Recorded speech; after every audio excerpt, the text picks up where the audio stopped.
시간에는 보혜사 성령님이 동행해야만 합니다라고 하는 그런 제목을 가지고 말씀을 전하도록 하겠습니다. 우리는 원래 보혜사 성령님이 함께 동행한 사람이었습니다. 창세기 2장 7절을 보면은 여호와 하나님이 땅의 흙으로 사람을 지으시고 생기를 그 토에 불어 넣으시니 사람이 생명이 되니라, 그렇게 말씀하셨습니다. 그리고 그 당시 우리 신부는 왕 같은 제사장이었습니다. 그래서 하나님께서 엿새 동안 천지 만물을 창조하신 다음 하나님 대신하여 우리가 이 세상을 다스리도록 그렇게 하셨고, 그리고 여호와 하나님께서 우리가 거주할 집으로 에덴 동산을 주시고, 또 우리의 먹을 양식으로 동산에 각종 열매를 주셨습니다.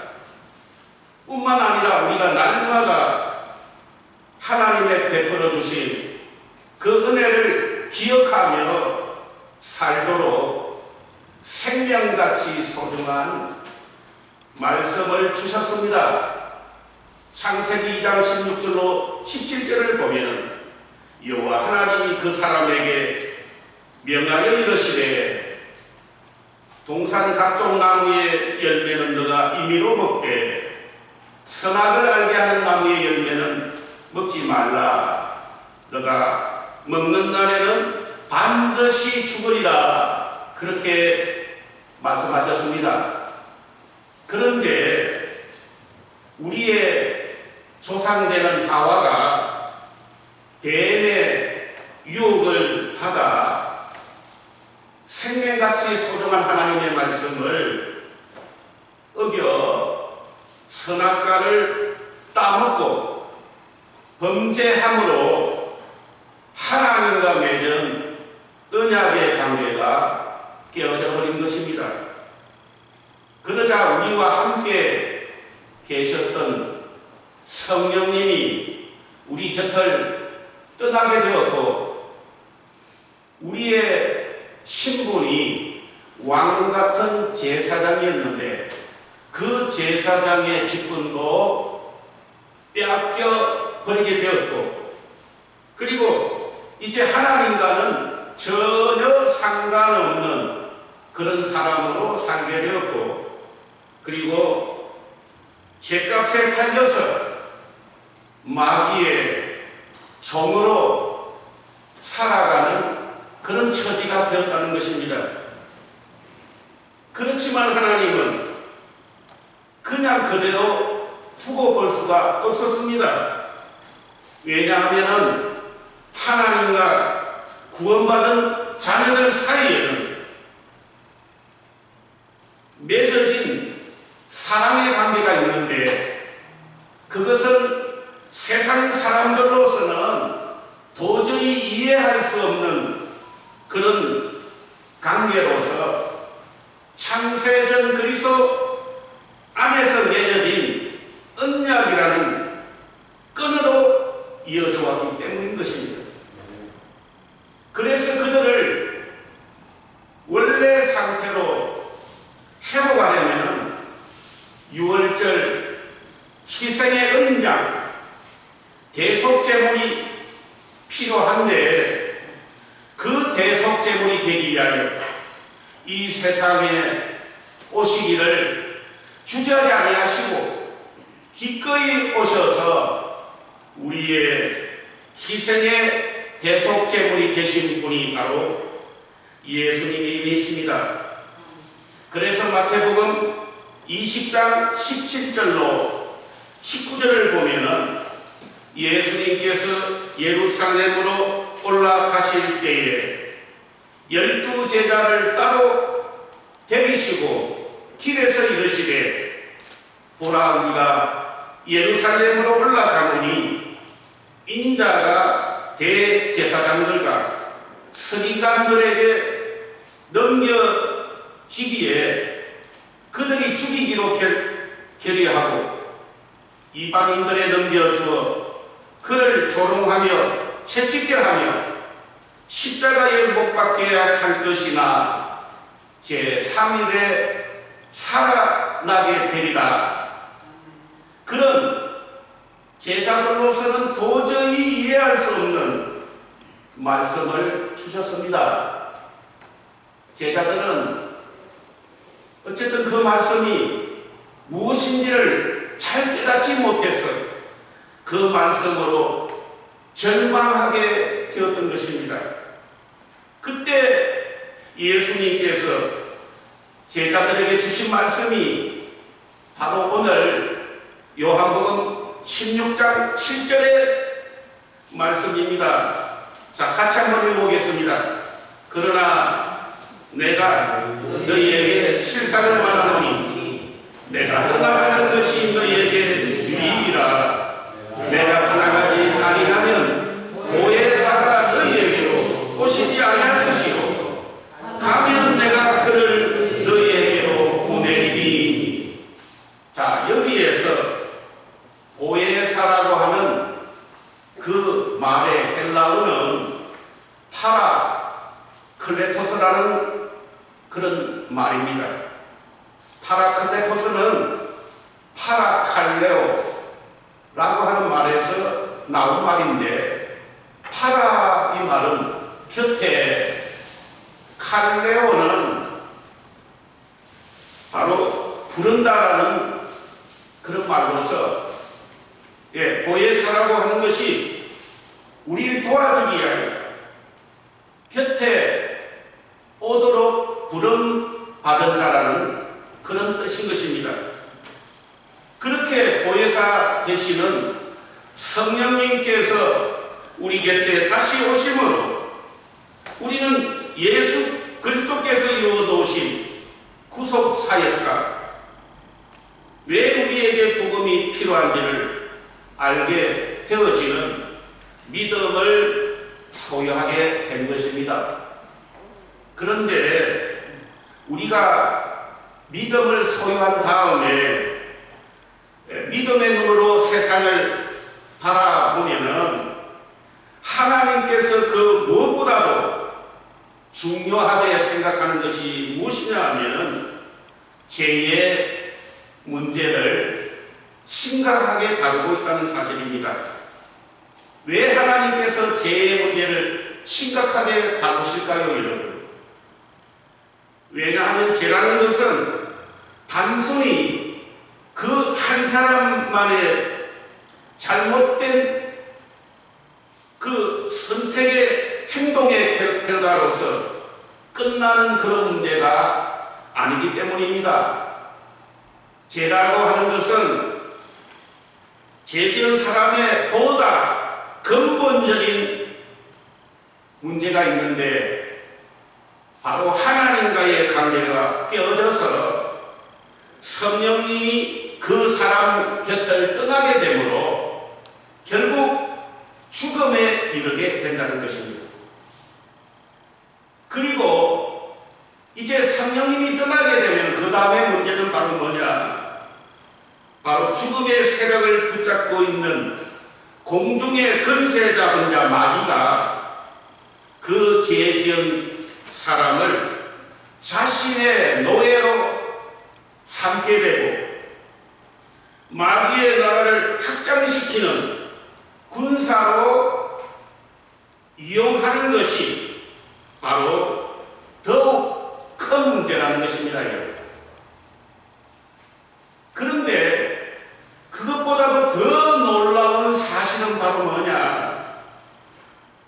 믿는 사람의 대부분이 그런 사실을 전혀 인식하는 그 인식에 눈이 없다는 것입니다. 그래서 이런 것을 인식하려고 하면은 무엇이 필요하느냐? 보혜사 되시는 성령님이 늘 우리와 함께 동행하고 우리 곁에 와서 우리와 함께 계셔야 죄의 문제가 그렇게 심각하다는 것을 인식할 수 있다는 것입니다. 그래서 요한복음 16장 8절을 보면은, 자, 8절에 뭐라고 했습니까? 그가 와서 죄에 대하여, 의에 대하여, 심판에 대하여 세상을 책망하시리라. 여기 책망한다 이 말은 뭐냐? 그것이 얼마나 심각한가를 인식하게 한다 이 말입니다. 그리고 10절에 뭐라고 했습니까? 9절에 뭐라고 했습니까?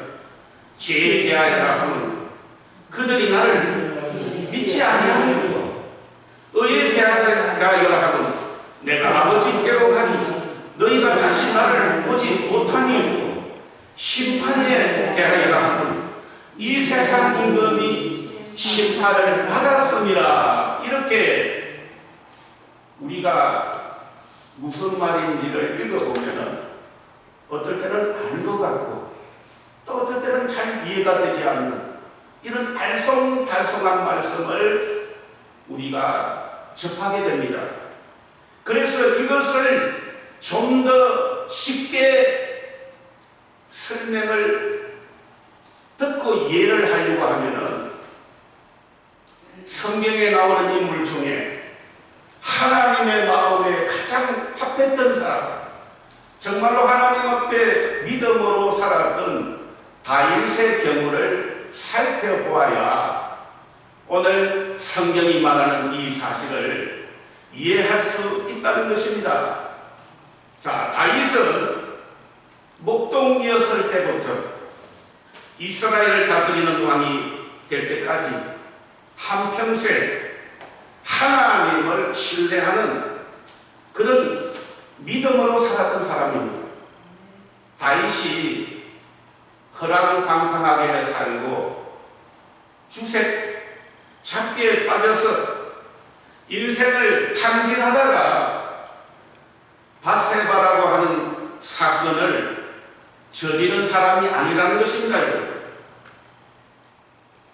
하나님께로부터 보내심을 받은 나단의 선지자가 다윗을 찾아와서 이런 말을 전했습니다.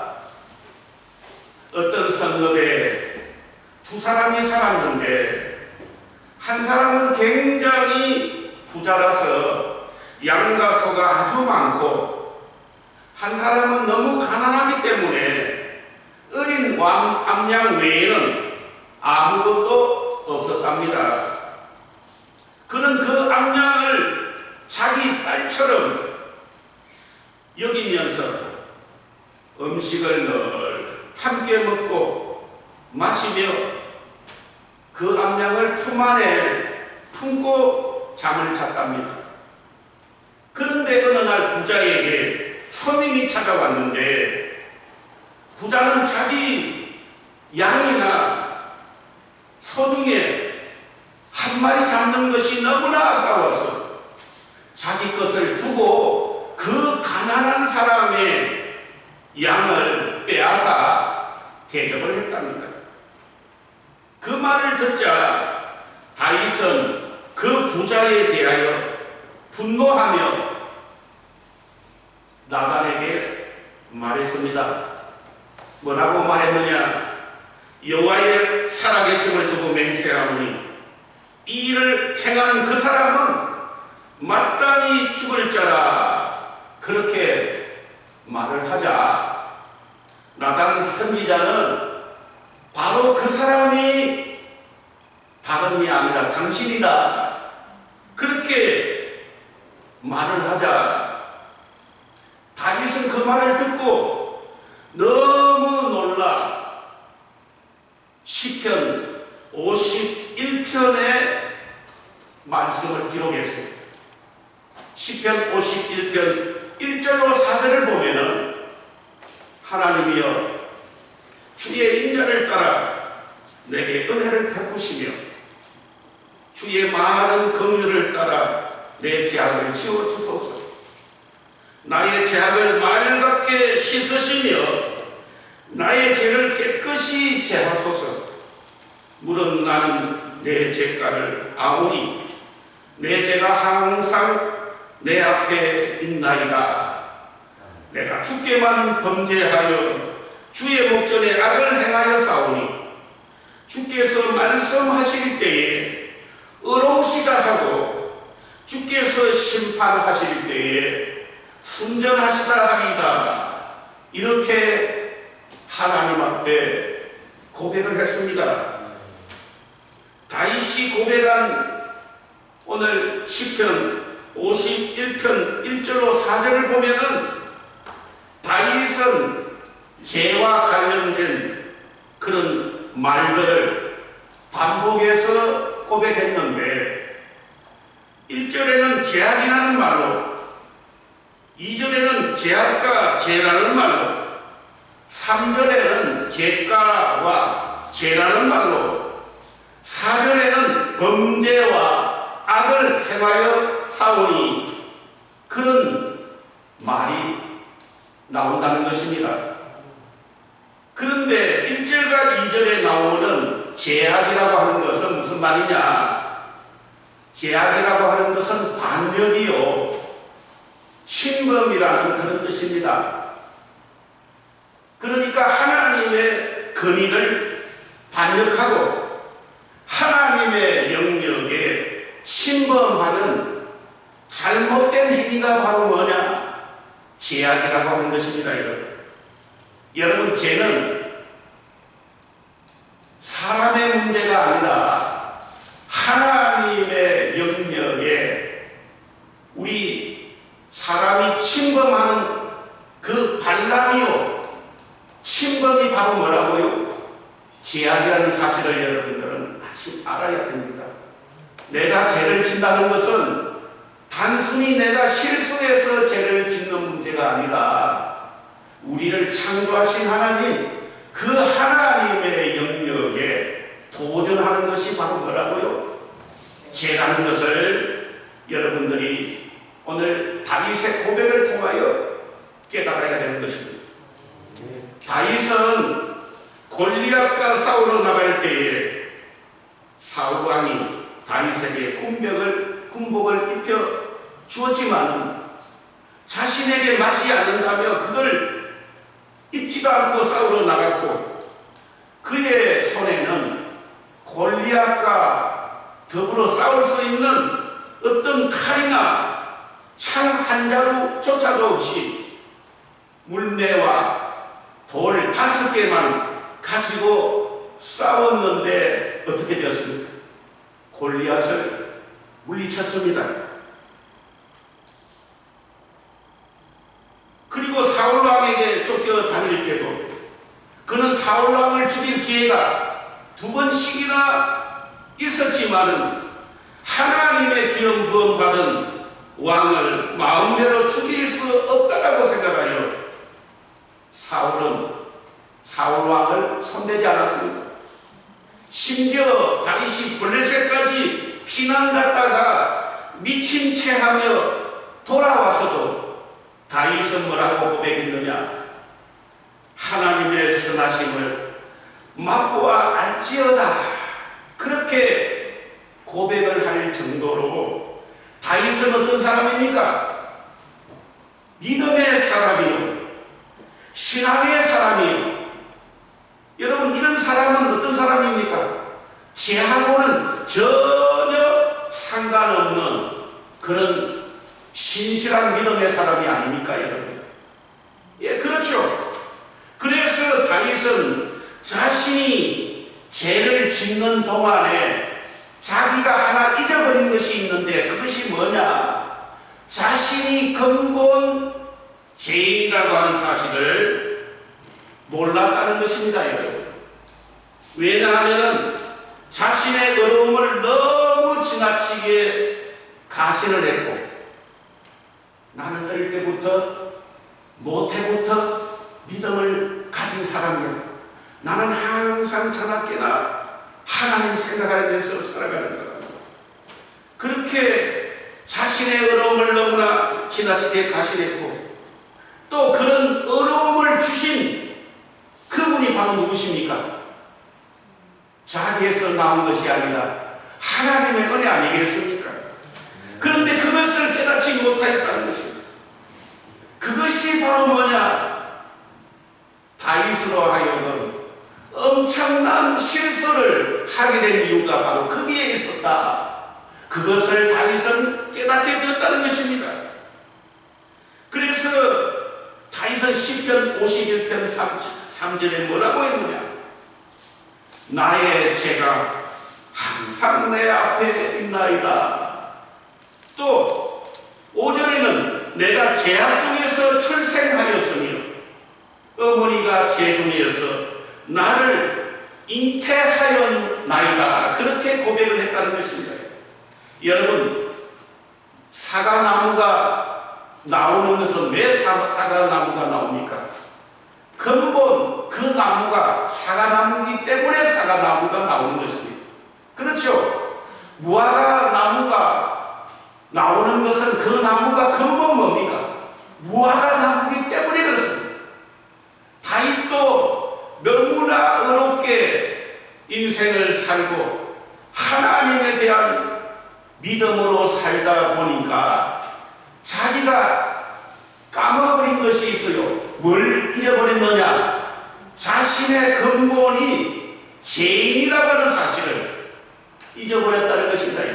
아멘. 그래서 다윗은 이 밧세바의 사건을 통하여 자신을 돌아보고 자신을 연구해보고 또 연구해보니까 내가 근본적으로 죄인이라는 사실을 고백하게 되었다는 것입니다.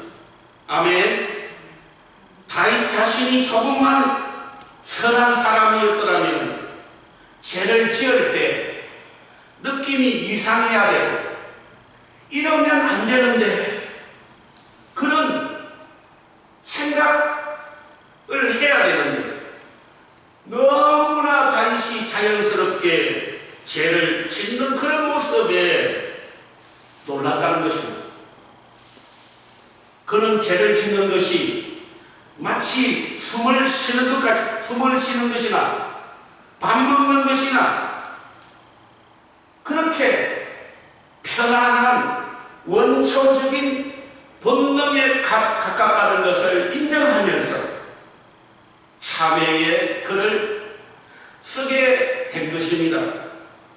그렇게 다윗은 자신이 죄인인 걸 처절하게 절감하고 용서를 구한 후에 이제는 자신의 삶이 정결해지기를 요청했습니다. 그것이 바로 뭐냐? 시편 51편 10절에 하나님이여 내 속에 정한 마음을 창조하시고 내 안에 정직한 영을 새롭게 하소서.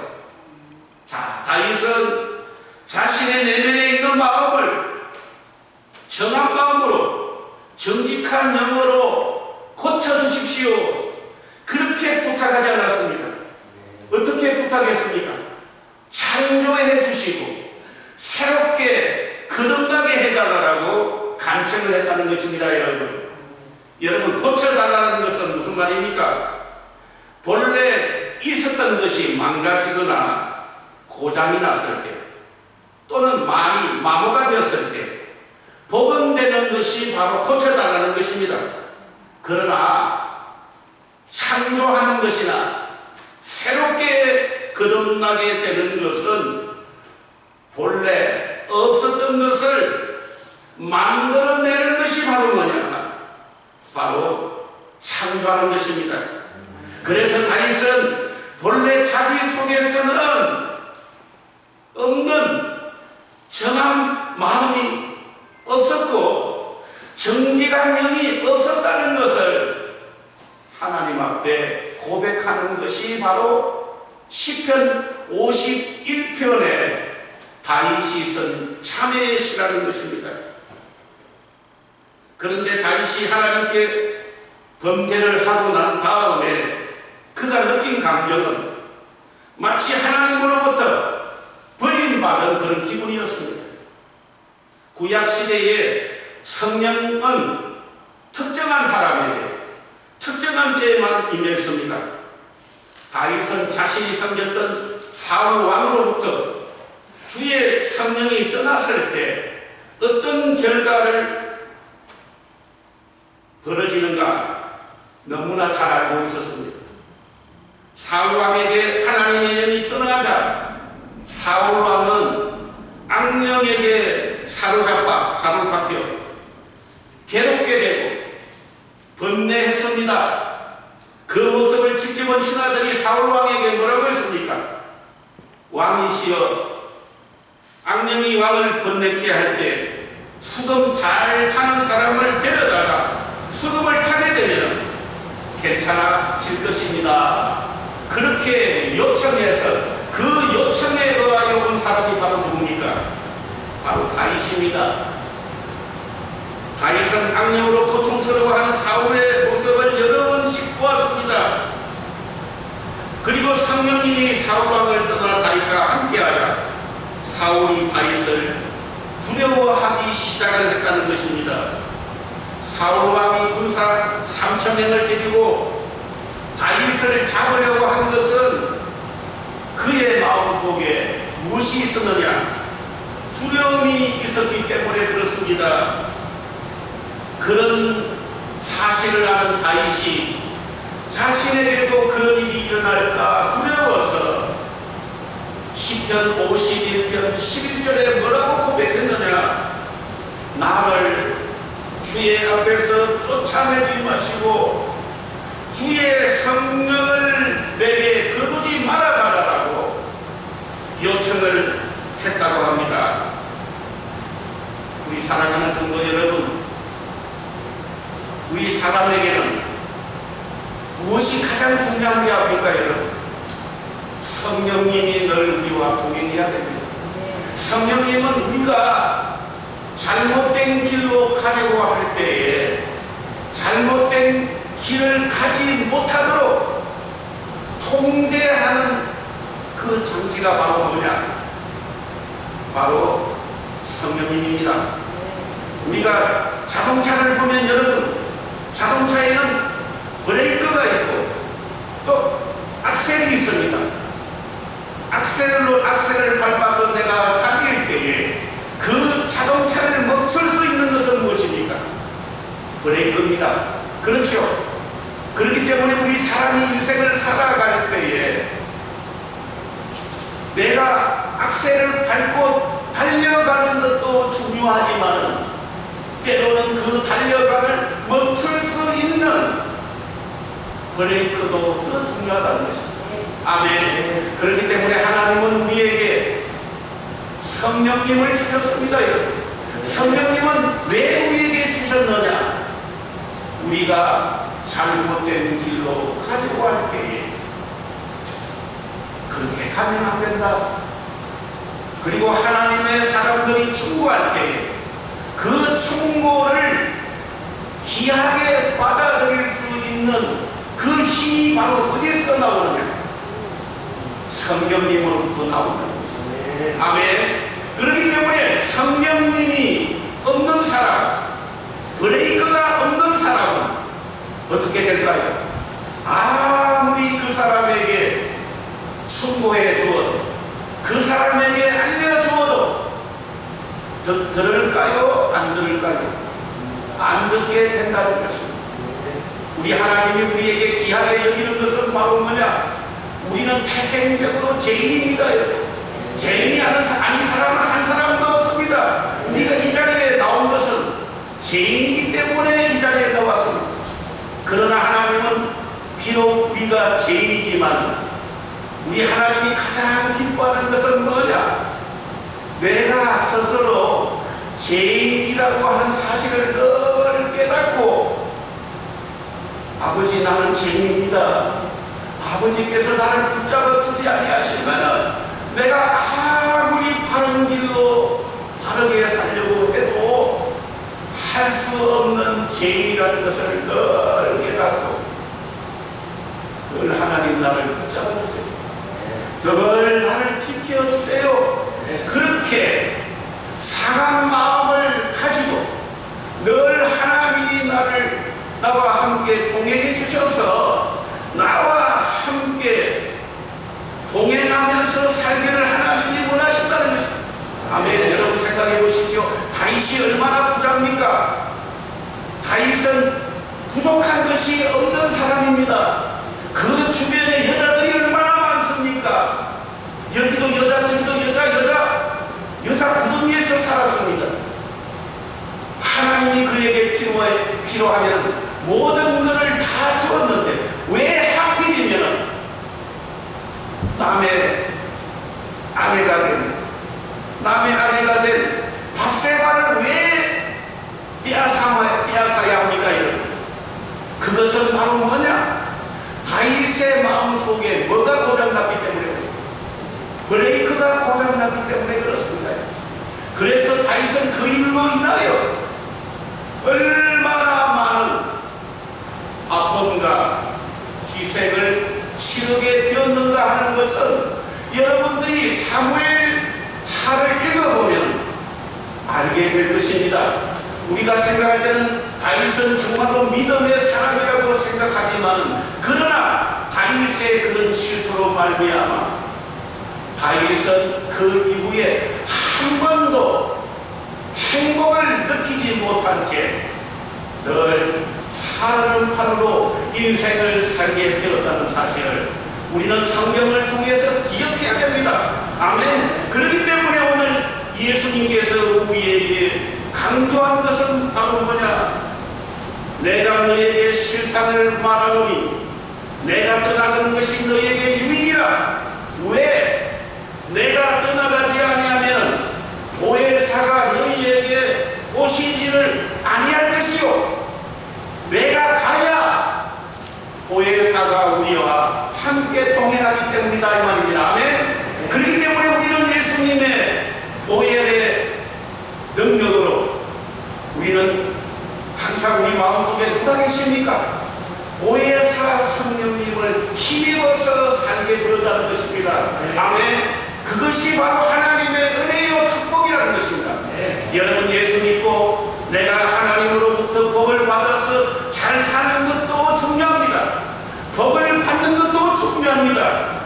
그러나 여러분, 아무리 복을 받고 축복을 받았다 할지라도 불행해진다면 무슨 행복이 있겠습니까? 그렇잖아요. 그렇기 때문에 물질적인 그 풍요로움을 누리는 것보다도 더 큰 기쁨은 바로 어디에 있느냐? 보혜사 성령님을 모시고 그분과 함께 동행하면서 사는 것입니다. 아멘. 그렇기 때문에 보혜사 성령님을 모시고 사는 사람에게는 하나님이 세상이 맛볼 수 없는 기쁨을 누리게 하시고 소망을 누리게 하시고 행복을 누리게 하신다는 사실을 여러분들이 깨달으셔야 됩니다. 다윗이 얼마나 후회했겠습니까? 다윗은 밧세바의 사건만 없었더라면 정말로 흠이 없는 그런 사람이었습니다. 그러나 자기가 품지 않아야 할 그 마음을 품음으로써 그 이후에 다윗이 걸어온 걸음은 얼마나 비참하고 힘들고 또 고생스러웠는지 여러분들이 아마 성경을 읽어보면 알게 될 것입니다. 사랑하는 성도 여러분, 그렇기 때문에 우리에게 필요한 것은 뭡니까? 보혜사 성령님을 간구해야 됩니다. 보혜사 성령님은 누구에게 함께 하십니까? 내가 죄인임을 깨달아 성령님, 나를 버리지 마시고 나와 함께 동행해 주셔서 나와 함께 성령님 걸어가게 해달라고 그렇게 사모하는 사람에게 성령님이 주신다는 사실을 늘 기억하고 여러분들의 삶 속에 항상 성령님의 은혜가 가득 채워지기를 주님의 이름으로